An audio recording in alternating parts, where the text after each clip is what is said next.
Explicações sobre o que é a física quântica de verdade, elas se tornam cada vez mais necessárias, né, nesse contexto em que a gente vive, né, quando existe uma disseminação assim, exagerada de conteúdos sobre física quântica que na verdade não tem nada a ver com física quântica mesmo.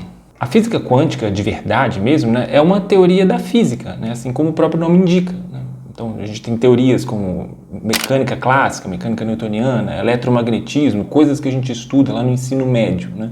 São teorias da física e a física quântica é uma outra teoria da física também. Então ela não tem nada a ver com espiritualidade, ela não é um ramo da psicologia, ela não é uma ferramenta útil, sei lá, para coach, nada disso, né? Ela é uma teoria da física como todas as outras, né? E o uso dessa teoria nessas outras áreas, né, que no princípio não tem nada a ver com ela, né, é um uso indevido, assim, para dizer o mínimo, né? Então o que essas pessoas fazem é pegar alguns conceitos da mecânica quântica de forma distorcida e tentar aplicar em outro campo que a princípio não tem nada a ver com o objetivo da teoria, né? A teoria não foi desenvolvida para isso e aplicações nesses campos elas não têm nenhum indício de que elas são realmente efetivas ou de que elas têm alguma relevância de fato. Então nesse vídeo a gente vai falar sobre a física quântica de verdade mesmo, tá? Aquela que foi desenvolvida lá no início do século XX e que foi usada, né, para explicar certos fenômenos desconhecidos e posteriormente, né, e até atualmente ela é usada em aplicações tecnológicas de vários tipos, né, e não é uma teoria fechada, né, é uma teoria em desenvolvimento e que é estudada no campo da física principalmente. Esse é o canal Cientificar, um canal de divulgação científica que a gente fala principalmente sobre física, física quântica, né, seus conceitos, suas aplicações. E se você gosta desses temas, se inscreva no canal e assim o YouTube vai te indicar os próximos vídeos que a gente postar aqui. Para falar sobre o que é a física quântica de verdade mesmo, né, a gente pode fazer uma abordagem histórica, assim, né, sobre como é que ela surgiu e qual foi a necessidade, na verdade, que apareceu ali num determinado momento, né, histórico e que acabou culminando com o desenvolvimento dessa teoria.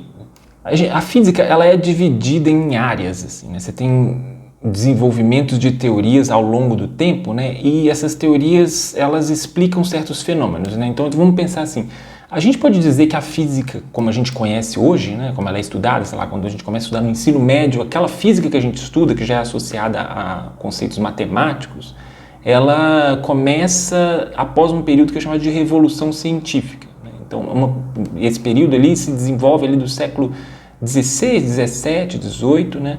E ele tem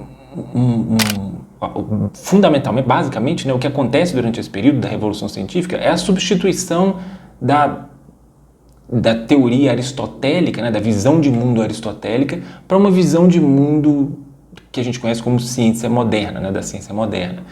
Então, a primeira teoria que surge é uma teoria da física, que é a mecânica clássica, né? A mecânica newtoniana. É a primeira teoria que tem características mais parecidas com as teorias da física que nós temos hoje. Antes dessa revolução científica, o que existia era uma abordagem completamente diferente, né? Então, a teoria aristotélica, né, sobre o mundo, sobre o cosmos, era algo completamente diferente das teorias da física que nós temos hoje, né? Então, a gente pode dizer que a física realmente começa ali, a física que a gente conhece, começa com a teoria newtoniana. E a teoria newtoniana pretende descrever o movimento dos objetos, né? Ela vai descrever de uma forma bem ampla, né? Porque ela vai falar de objetos terrestres, né? Sei lá, a queda de uma maçã pode ser explicada pela teoria newtoniana, mas o movimento da Lua também pode, né? Então ela tem essa amplitude, mas o tópico, né, de interesse ali quando você estuda mecânica é o movimento de objetos macroscópicos, o movimento de objetos que a gente consegue enxergar, né, que tem um tamanho ali suficiente para a gente tratá-los como macroscópicos e tal. Não vamos entrar muito nessas definições do que é macroscópico e o que é microscópico, existe uma nuances aí, né, uma área meio cinzenta, mas assim, objetos tipo um carro, uma bola de basquete, sei lá, uma caixa, esses problemas que a gente está acostumado a tratar quando a gente estuda física clássica, né? Um avião, coisas desse tipo, ou planetas também, né? Então esses objetos são objetos de estudo dessa teoria, né? E essa teoria pretende descrever simplesmente o movimento desses objetos. Essa teoria segue regras, né? Essas regras são as leis de Newton, né? A primeira, a segunda, a terceira lei de Newton.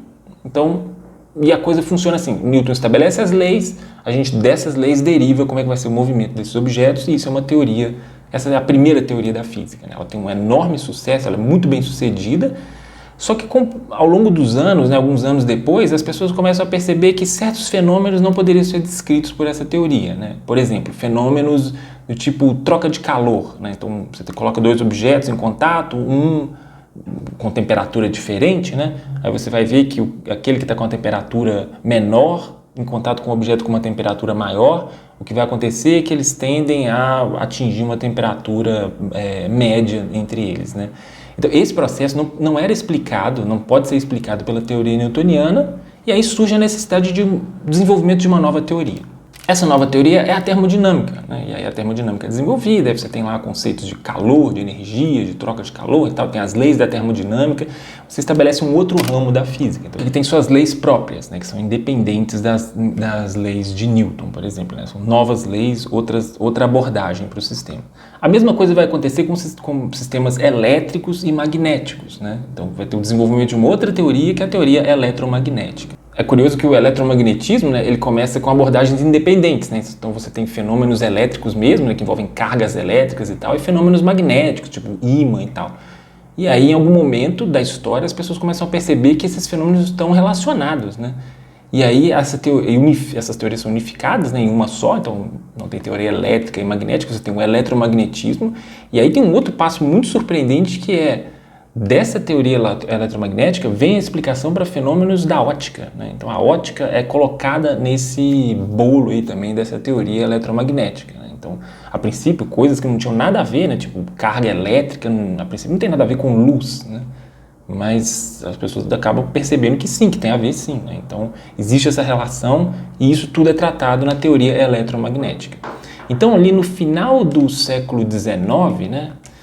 No final de 1800 e tanto, quase 1900, existia um ambiente ali na física que era um ambiente de extremo otimismo, né? Assim, você tinha três teorias muito clássicas, muito bem estabelecidas, né? A mecânica, super bem sucedida, a termodinâmica, né? Que tem uma importância absurda, gigante ali no desenvolvimento da Revolução Industrial. E você tem o eletromagnetismo também, com o desenvolvimento de novas tecnologias ali para aquela época aparecendo e tudo. Então, a confiança dos físicos era de que ali a física tinha sido encerrada, né? A física estava fechada ali naquele período, com essas três teorias. Então, os cientistas lá da época alguns cientistas, né, achavam que a física, a contribuição da física seria só para resolver problemas específicos. Então, você pegar um problema lá que é difícil de resolver e tal, complicado, mas você já tinha a abordagem pronta para ele. Ou alguma dessas teorias é tratar desse problema. E acontece que no início do século XX, né, todo esse otimismo ele vai por água abaixo, né, porque acontece uma segunda revolução científica. O que acontece ali em 1900 já é algo que vai mudar completamente essa visão otimista. E o que acontece nesse período, né? Por que ele vai ser um período de revolução, né? Eu estou pensando aqui na mecânica quântica, tá? Depois tem uma outra revolução. Essa revolução, ela vai ser, né? O que ela vai resultar? Ela vai resultar no desenvolvimento da mecânica quântica e da relatividade, tá? Restrita e geral. Mas vamos falar aqui da mecânica quântica. Então, a quântica, ela surge por num cenário que é o seguinte, né? Mais ou menos nessa época, 1900, um pouco antes, né? Existia um problema que era um experimento, então tinha o resultado de um experimento, e esse resultado, ninguém conseguia explicar o resultado desse experimento usando as teorias clássicas da física. Então, esse experimento, né, esse problema, né, era conhecido como catástrofe do ultravioleta. A gente grava um vídeo em que a gente fala em detalhes sobre a catástrofe do ultravioleta, está aparecendo aqui no card, eu vou deixar também na descrição desse vídeo. Mas esse problema, então, ele não era... O resultado do experimento era muito distinto daquilo que era previsto pelas teorias clássicas, né? Teorias clássicas são essas que eu falei, mecânica, eletromagnetismo e termodinâmica. E aí, quando a gente está num momento desses, né? Quando a ciência está num momento desses em que as teorias disponíveis não conseguem explicar um determinado fenômeno, o que acontece? Acontece que os físicos têm que elaborar uma nova teoria, pensar uma outra forma de explicar aquilo, né? E esse problema, né, envolvia partículas que são componentes dos objetos macroscópicos, né? Ou seja, partículas microscópicas. Tá? Então esse problema que eu falei, né, do catástrofe do ultravioleta, ele envolvia isso, né? O comportamento de partículas que são microscópicas. Então nesse momento, né, da história da física surge ali uma necessidade que nós temos que ter uma teoria que seja capaz de explicar o comportamento das partículas microscópicas, porque as teorias que estavam disponíveis ali na hora, naquele momento, elas não eram capazes de fazer isso. Então a mecânica quântica começa a ser desenvolvida a partir daí, a partir dessa necessidade, né, de explicar fenômenos que não tinham explicação dada pelas teorias vigentes da época. A física quântica é uma teoria que ela vai sendo construída por vários autores, assim, ela não tem um autor só, não é tipo a relatividade ou a mecânica newtoniana, que tem um cara, uma pessoa que elaborou as regras ali, já apresentou a solução para os problemas daquela área, né? Não é isso. A mecânica quântica ela vai sendo construída aos poucos, com ideias ali do Max Planck, né, que é o primeiro a apresentar uma noção que é a quantização da energia, né, que vai acabar, o nome da física quântica vem daí, né, de quantização da energia. Então Max Planck apresenta essa ideia, depois você tem contribuições do Einstein, do Niels Bohr, do Heisenberg e vários outros físicos importantes que contribuíram para o desenvolvimento dessa teoria, né. Mais para frente existem outros também que ajudaram a unificar isso num formalismo que a gente conhece hoje, né? Então tem o Schrödinger, né, que vai apresentar o que é a lei de movimento, né, para a mecânica quântica, né, que seria uma espécie de análogo da segunda lei de Newton, né? Ele vai apresentar um negócio que a gente chama de equação de Schrödinger, né? Nesse vídeo que aparece aqui no card, a gente explica em mais detalhes sobre a equação de Schrödinger, mas ele é um autor muito importante, né? Então ele vai dar uma contribuição para essa parte de organizar as ideias ali, principalmente, né? O Dirac também, né? Ele é um outro autor que vai exercer esse papel assim, de forma bem importante, né? E aí a mecânica quântica vai tomando uma forma de teoria da física mesmo, né? Assim como a física clássica, a mecânica clássica, né? A termodinâmica, o eletromagnetismo, as pessoas começam a elaborar quais são as regras, né, de funcionamento ali da mecânica quântica, quais são as regras fundamentais, né, os postulados da mecânica quântica. E essas regras são as regras que vão governar, então, o comportamento desses objetos microscópicos, né? Assim, tô falando de uma maneira simples, né, mas assim, a ideia é essa, né, de que os objetos microscópicos, eles funcionam, eles se comportam de uma maneira diferente dos objetos macroscópicos. Isso foi observado em experimentos e tal, então surge uma necessidade que a gente tem que saber quais são as regras de funcionamento desses objetos, né? Então, assim, a gente tem que saber, pelo menos, regras que nos permitam prever como é que é o comportamento desses objetos.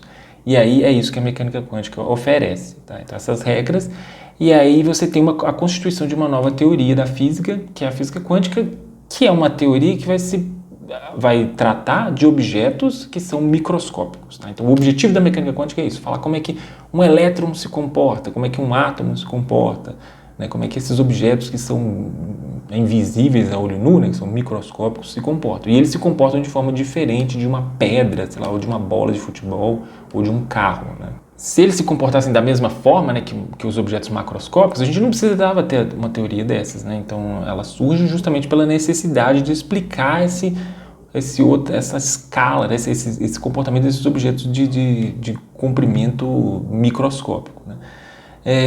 Então surge a teoria quântica e ela é uma teoria muito bem sucedida, né? Assim, ela realmente consegue explicar os resultados dos experimentos que a gente tem, todos os resultados dos experimentos que a gente tem hoje. Uma dificuldade que essa teoria traz é uma dificuldade mais relacionada à nossa capacidade de interpretar os seus resultados. Então, existem alguns fenômenos previstos por essa teoria, né? Por exemplo, né? Existe algo chamado dualidade onda-partícula, né? E esse tipo de fenômeno, ele vai dificultar muito a interpretação da teoria. Como é que a gente vai tratar os elementos dessa teoria, né? Então, a dualidade onda-partícula é basicamente o seguinte, né? Foram observados experimentos, então quando a gente faz experimentos com elétrons, em alguns experimentos, os elétrons eles se comportam como se eles fossem partículas, tá? Como se eles fossem bolinhas, partículas, corpúsculos, né? Nota que eu estou falando como se fossem, tá? Porque não dá para falar que o elétron é uma coisa nem a outra, mas em alguns experimentos eles se comportam como se eles fossem partículas e em outros experimentos os elétrons se comportam como se eles fossem ondas, né?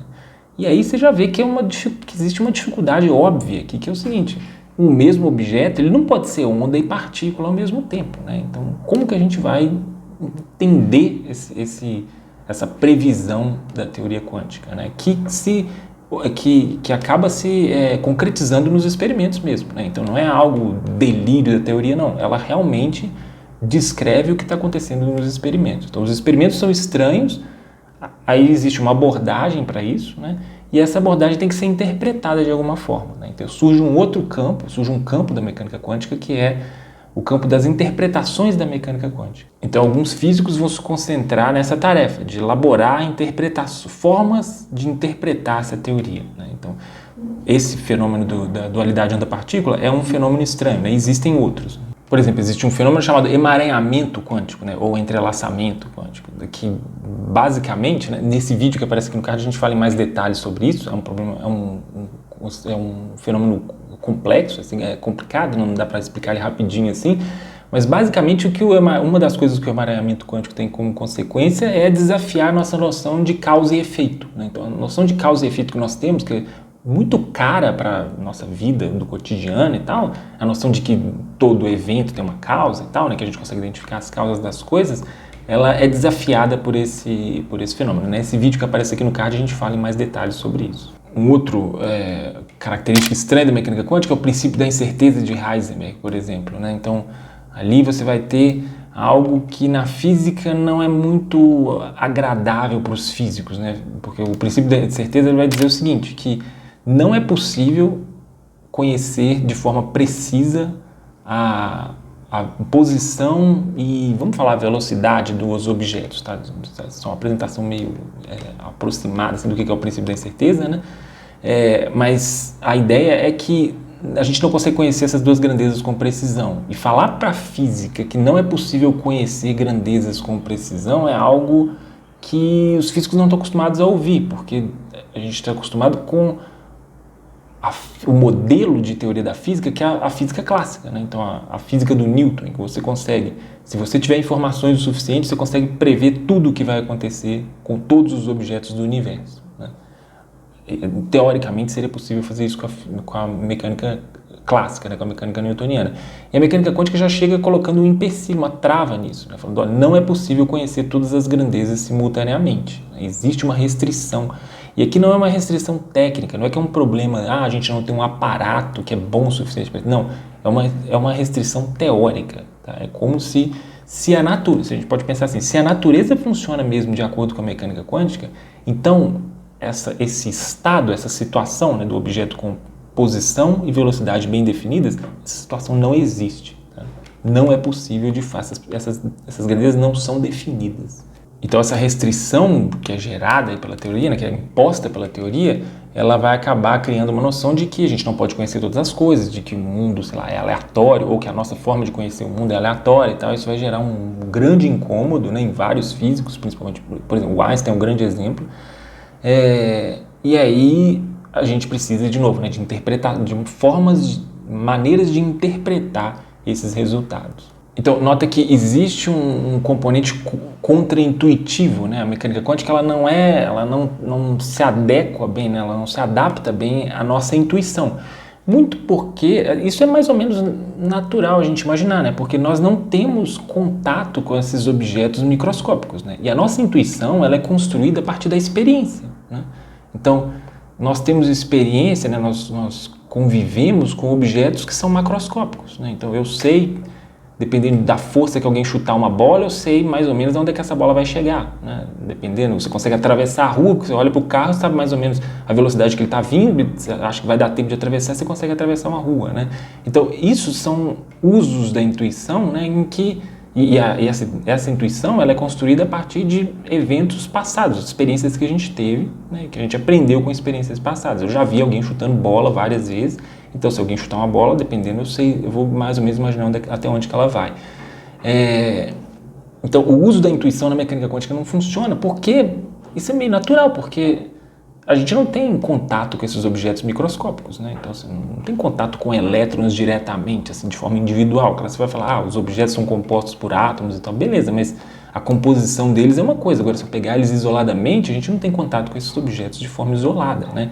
Então, o comportamento deles, é natural que o comportamento deles não seja intuitivo para a gente. E aí, com essa carga contra-intuitiva pesada que a mecânica quântica tem, é necessário elaborar interpretações para a teoria, né? E a interpretação principal, existem várias interpretações para a mecânica quântica, tá? Por exemplo, uma interpretação que ficou famosa, assim, que é uma interpretação de muitos mundos, né, que tem essa ideia de multiverso, de que existem universos paralelos e tal. Existem outras interpretações, a interpretação bohmiana da mecânica quântica, que vai falar que existe uma onda piloto, que não é detectável, mas que coordenaria o comportamento das partículas e tal. Então tem várias interpretações, estou dando exemplo de algumas que não são as interpretações mais usadas, né? A interpretação que é usada de forma majoritária é a interpretação de Copenhague. Tá? Nesse vídeo que aparece aqui no card, a gente fala também da interpretação de Copenhague. E o interessante dessa interpretação é que ela trata a física quântica como uma ferramenta, né? Como um instrumento. A gente pode falar que essa interpretação ela tem um caráter instrumentalista. Né? Então ela pensa nessa teoria científica, né, na física quântica, como um instrumento que nos permite fazer previsões sobre os resultados dos experimentos. Isso é diferente, né, de falar que a física quântica é uma descrição do mundo. Né? Então, a quântica ela não precisa estar relacionada, né, com aquilo que está para além da experiência. A gente não precisa entrar nesses detalhes, assim, a gente não precisa fazer esse tipo de abordagem. Né? A teoria científica, segundo essa interpretação, teria só a função de explicar como que o experimento funciona, ou de prever qual é o resultado do experimento, e não precisa se preocupar com questões que estão para além disso. Né? Então, a teoria científica teria uma limitação, né? Ela não fala sobre o que é de fato real, o que existe para além da experiência, né? O real nesse sentido, né, que eu estou usando, e a teoria científica só se preocupa com o experimento, com o que é o resultado de um experimento, e a mecânica quântica seria uma boa forma um bom instrumento para fazer essas previsões. Então, nesse aspecto, nesse sentido, a mecânica quântica é uma teoria muito bem sucedida, porque ela consegue fazer previsões muito precisas sobre os resultados dos experimentos. Agora, ela tem esse caráter contraintuitivo e tal, mas isso não tem problema, né? Porque o que interessa para uma teoria científica mesmo é essa capacidade de fazer previsões sobre os resultados dos experimentos, né? Sobre aquilo que a gente observa. Né? Então, nesse sentido, ela cumpre bem o seu papel como teoria científica. E assim, o estudo desses objetos microscópicos, né, o comportamento deles, e mesmo essas características contraintuitivas, elas acabam criando um campo que é o da aplicação desses conceitos. Né? Então você tem lá certas características exóticas, estranhas dos objetos da mecânica quântica, mas as pessoas começaram a perceber que nós podemos pegar essas características e usar essas características em aplicações tecnológicas. Né? Então você tem, por exemplo, o desenvolvimento de uma área importante, que é da informação quântica. Né? Dentro dessa área você tem a computação quântica. Então a computação quântica ela é baseada, assim, de forma bem resumida, a gente pode dizer que ela é baseada, né, o fundamento dela é um conceito da mecânica quântica que é o conceito de superposição de estados. Tá? Nesse vídeo que aparece aqui no card a gente fala mais sobre a computação quântica e como que ela funciona a partir da superposição de estados.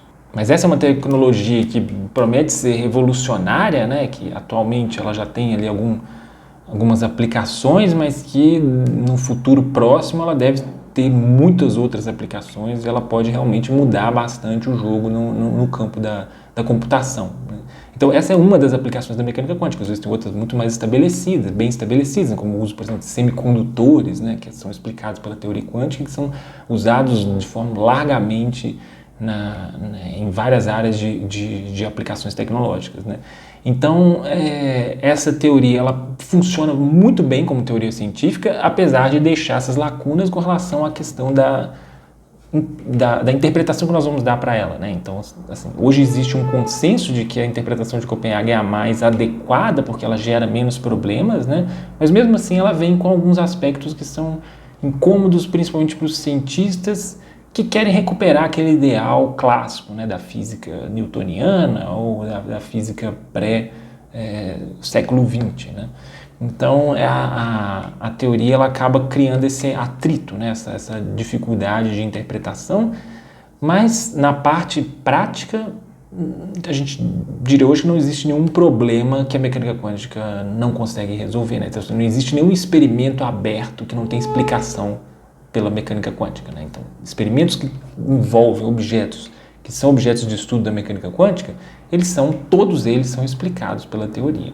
Então, atualmente a gente não vê a necessidade de criação de uma nova teoria, né, de substituição da mecânica quântica. É claro que a gente sabe que a ciência evolui, né, existe uma história da ciência, as teorias podem ser substituídas por outras, então nada garante que a mecânica quântica é a última teoria que a gente vai ter, né? Pode ser que alguém encontre um problema, né, algum experimento que ela não consegue explicar e tal, e aí a gente vai ter que substituir por uma nova teoria e tudo.